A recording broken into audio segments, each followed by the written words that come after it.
Okay, as promised, here is the second half of the coil video. In the first video I showed you how to build the coils. In this video I'm going to show you how to install your coils into your dripper and how to wick them. I've got my dripper just on my D2. I'm actually using a hobo, which is a 2-post design. It's one of the most awkward designs to install your coils into, because there is only, if it focuses, there's only one hole in each post. A lot of the 2-post designs have 2 holes in each, so you can put one of the legs of one of your coils in the lower hole, and then the other leg of the coil in the upper hole, and then on the other side you swap them around. This one, however, just has one hole in each post, so it's a little bit awkward. 4-post design drippers are, again, probably the easiest ones to install coils into, because you've just got one coil leg per hole, so a lot easier, a lot simpler and a lot quicker. So for this you will need your coil master jig, or your wire jig, your coil jig that you use to make your coils. This is because we slip the coil onto there like that, so it's back on there, and then you can use that to guide your coil into the slots. So you put one leg in one slot and you line up on the other side, and you put the other leg in the other slot, and then they come right through.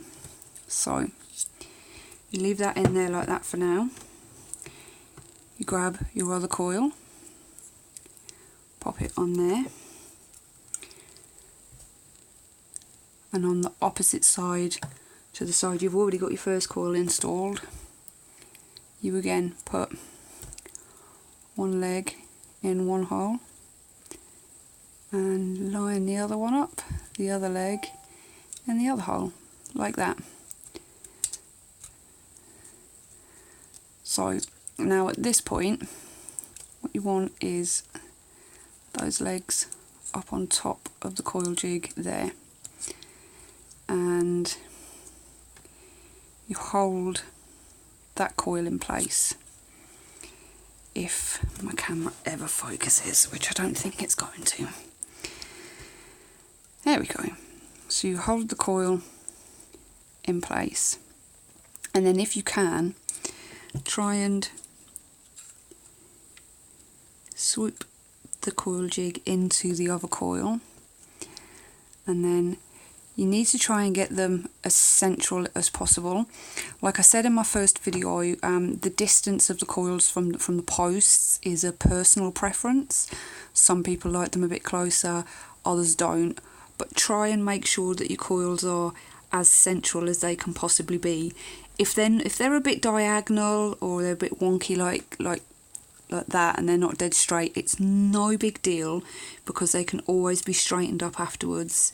But what you really need is to have them in the middle, like that. So hold that one, pop that one in there, try and make sure that they're equal distances. Also make sure that your coil does not hang over this part of your dripper where your top cap goes on, because if your coil contacts the top cap, it will cause a short and it won't fire, or if you're on a mech, it may cause a little bit of trouble. So you need to make sure, like that. Now hold them there and get whatever it is you need to screw the screws in, whether it's a hex, a Phillips or a flathead, and just gently screw them down until there's a bit of tension on the coils. Now if I pull that out, you can see they're not exactly straight, so this is when you can move your legs out of the way so they don't get in your way, and just go in and try and straighten them up and level them as much as you can. And you can check that they're not going to hit the top cap, so to speak. So we do again with that one, straighten it up, turn it to the side, look at it side on to make sure that your coils are straight and then they're at the same height. You can always go back in, tighten them up a little bit more pressure on the legs. You want to make sure in the holes that the leg of the coil is underneath the screw. I found in a couple of drippers that the legs of, especially single strand coils, that the legs can get caught around the side of the screw. That's not what you want. You want them to actually be trapped underneath the bottom of the screw.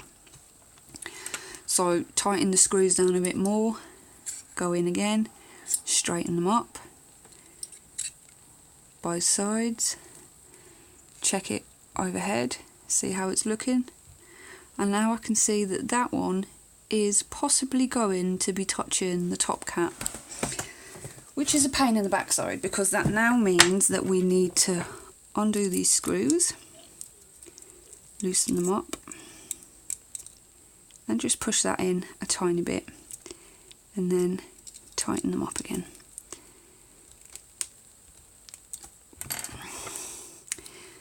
The best thing you can do to learn how to install coils is just practice. Cancel, it's not massively expensive. It doesn't cost a lot of money, so if you just maybe build a few coils and practice putting them in and pulling them out and getting them how you would like it. So now you can see they're level, they're straight, they're sorted. So screw the screws down all the way, make them nice and tight. Now here is where different people do different things. These legs that are sticking out, you need to trim them. Some people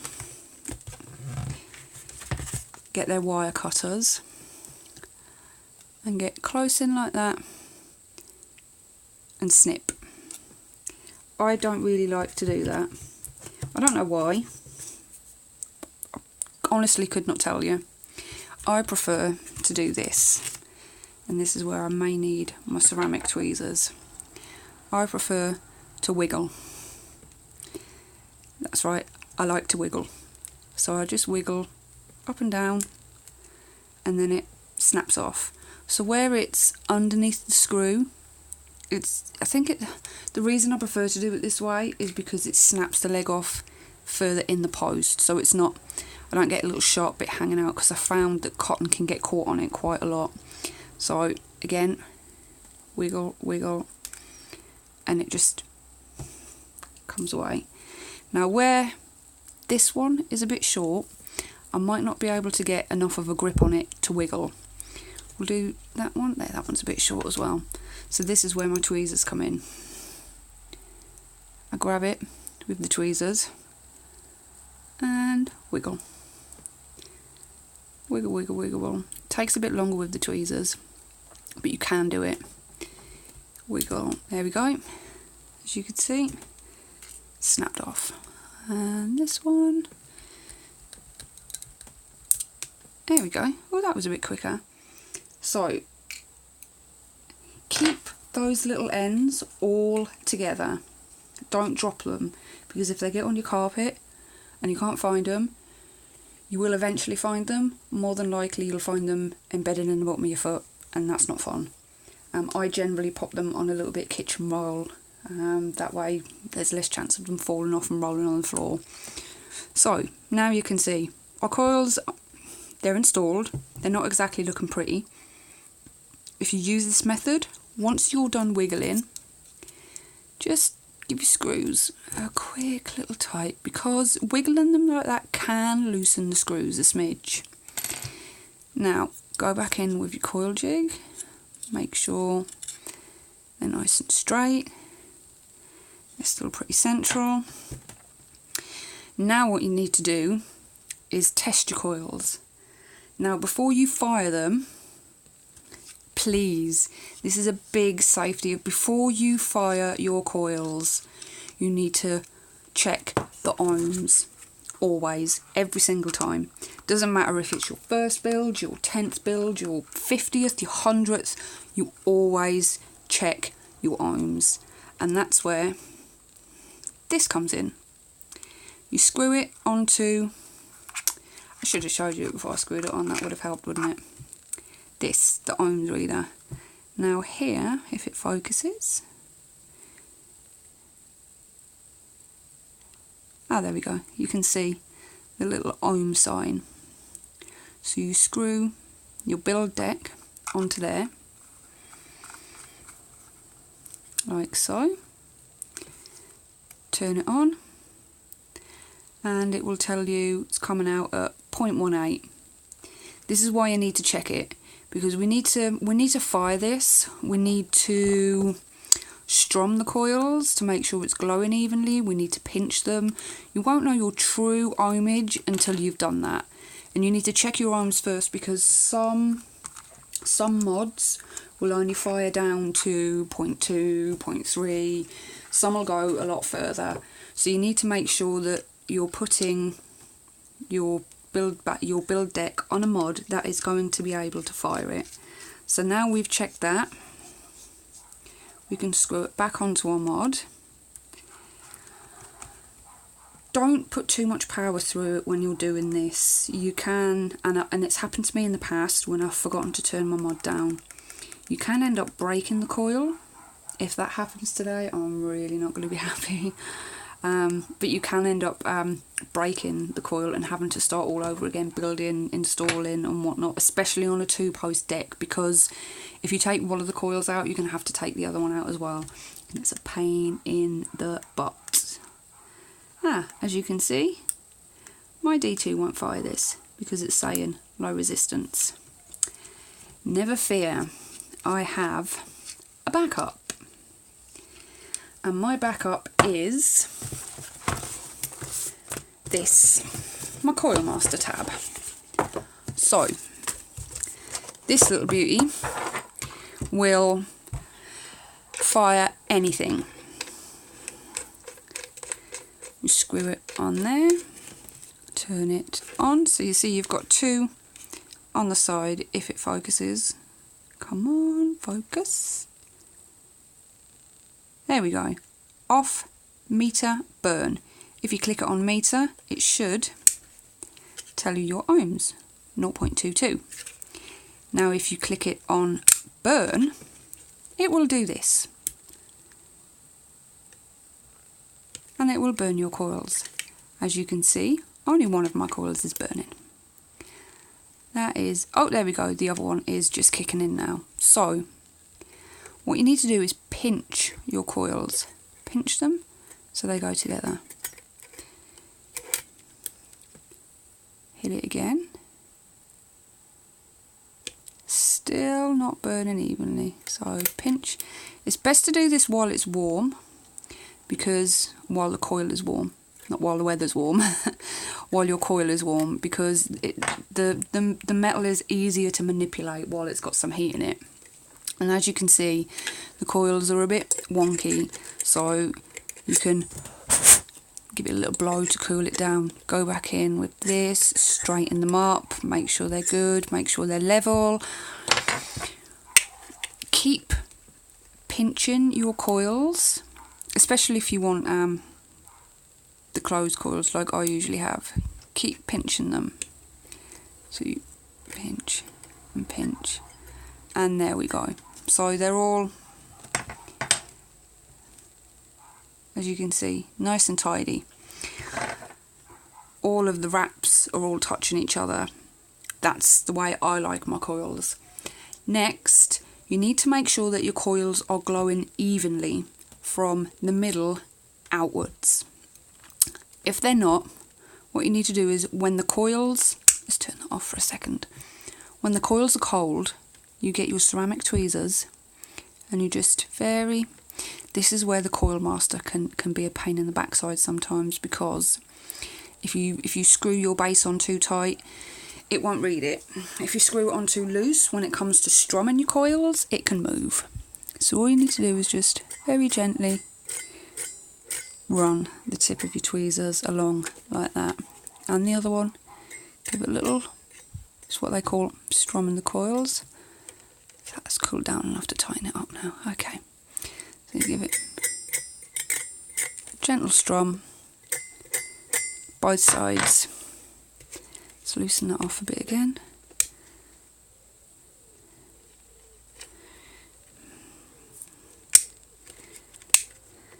Now, let's try again.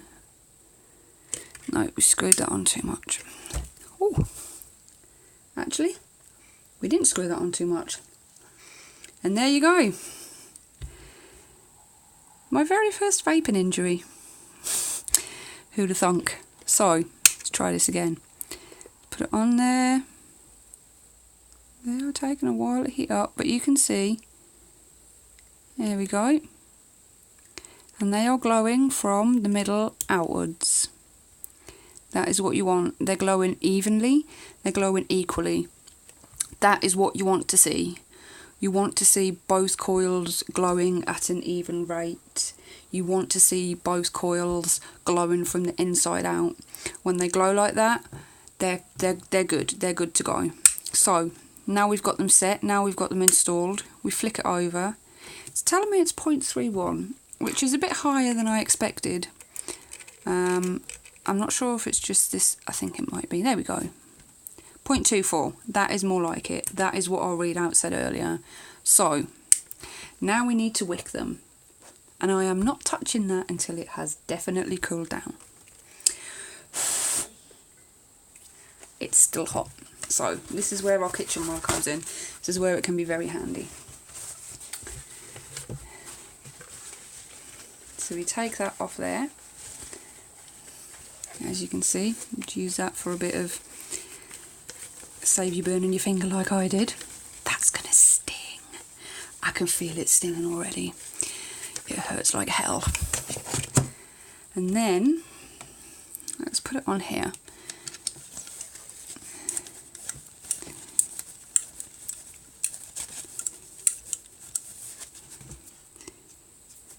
Still warm.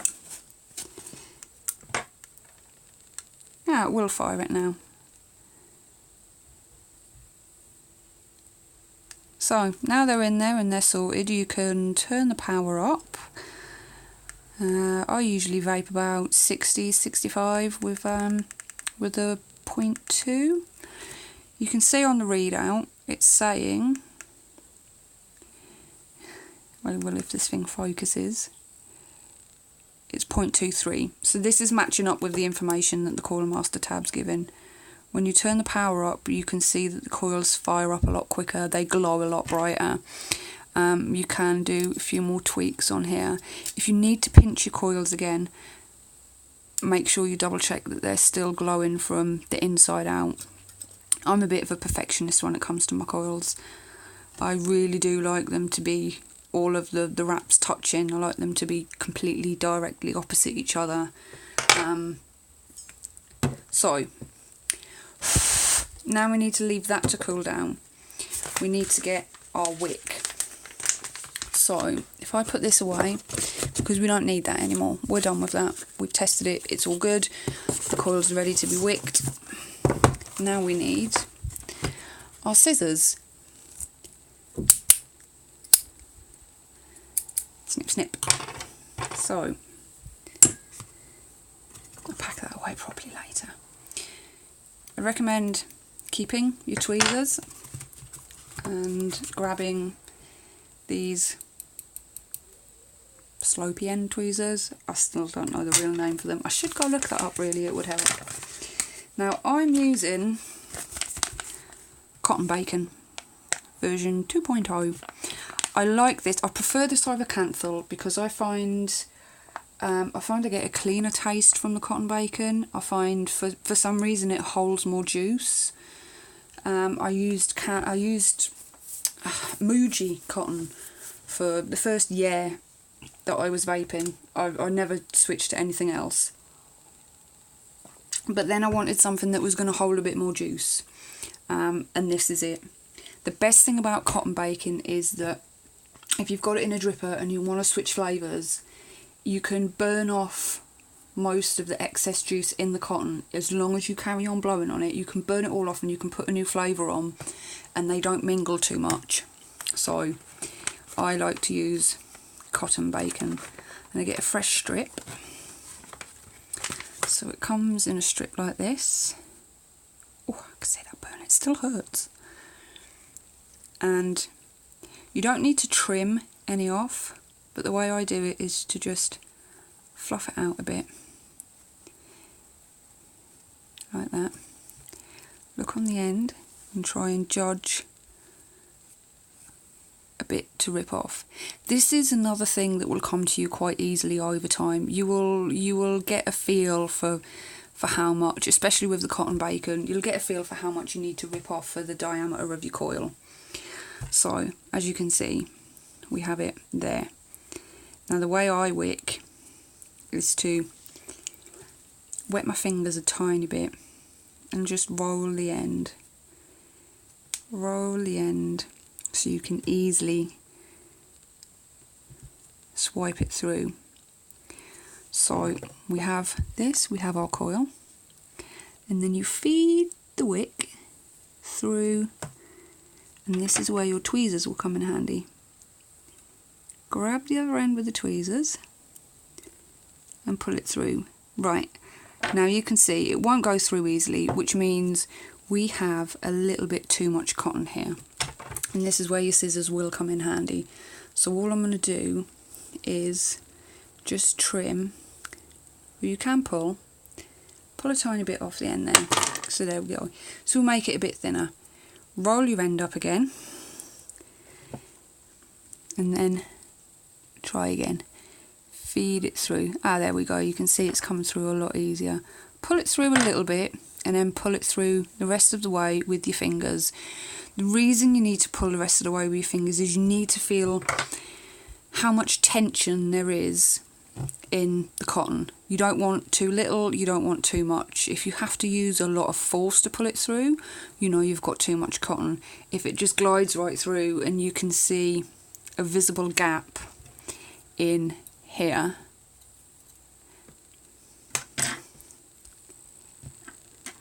we focused. If you can see a visible gap in there, then again, you know you've got not enough cotton.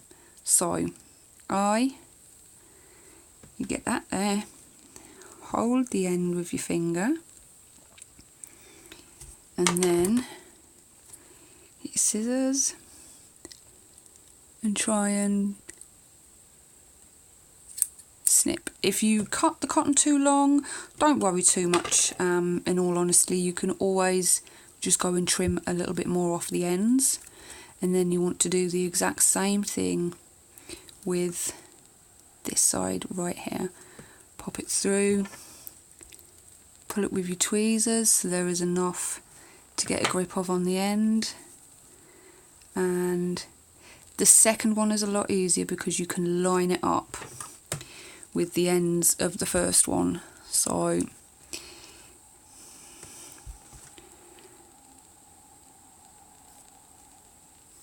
trim the end. So as you can see, that second one is a little bit long. A little bit, it's a lot longer. So you can just trim a bit more off the end there. There we go. Now we need to tuck the cotton. Tidy up the ends a bit if you want to. You don't have to, it's just I'm a smidge OCD. So when you tuck your cotton, grab your tweezers, pop it behind there so you can pull it forward, lift it up at the bottom, and then tuck it in underneath your coil. Now, if I can get the camera to focus, you can see under here there is a little trail of cotton in the deck. I like that there because I personally feel that that helps the cotton suck the juice up a bit more. So we'll do the same on the other side, behind the cotton, and then as you bring it forward, pull it to behind the cotton, bring it forward, pull it up, and then tuck, tuck, tuck underneath the coil. There we go. Now, it looks like it's pretty packed under there. So, if you feel you've got too much, it's no biggie just to grab it, pull it back out, and then just trim the end down a little bit, which is what I will do, because there is a little bit too much cotton packed in the bottom there. So let's trim both, because we know the other one's going to have a lot as well. So, here we go. Let's go again. I did not trim that very well, did I? There we go. Behind the cotton, forward, up a little bit, tuck it in underneath. And there we go. So you can pat the cotton down. And then you just do the same thing on the other side. Behind there, underneath, pull it up a little bit, tuck it in. This one seems to be a bit tighter. There we go, tuck it in, and then round we go. Behind, pull up, tuck it underneath the coil.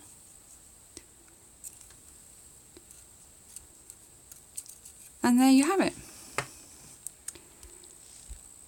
2 coils installed, wicked. All you need to do now, which I'm not going to do because this is another dripper, it's a dripper that I don't actually use, it's just a spare one I've got lying around.